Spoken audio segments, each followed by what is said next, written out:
દર્શક મિત્રો, આપ જોઈ રહ્યા છો વર્તમાન ન્યૂઝ. લાઇક, સબસ્ક્રાઇબ, શેર કરો. ભાવનગર ખાતે કેન્દ્રીય રાજ્યમંત્રી શ્રીમતી નીમુબેન બાંભણિયાના અધ્યક્ષસ્થાને માર્ગ સલામતી કાર્યક્રમ યોજાયો. સમરસ ગર્લ્સ હોસ્ટેલ ભાવનગર ખાતે કેન્દ્રીય રાજ્યમંત્રી શ્રીમતી નીમુબેન બાંભણિયાના અધ્યક્ષસ્થાને આજે માર્ગ સલામતીના કાર્યક્રમ યોજાયો હતો.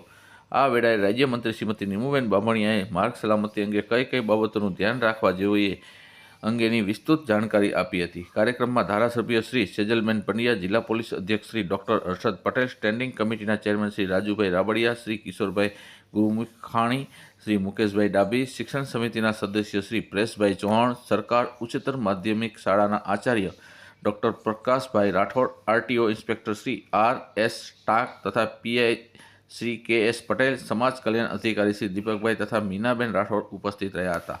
વર્તમાન ન્યૂઝ પ્રવીણ અડજાણી, ભાવનગર.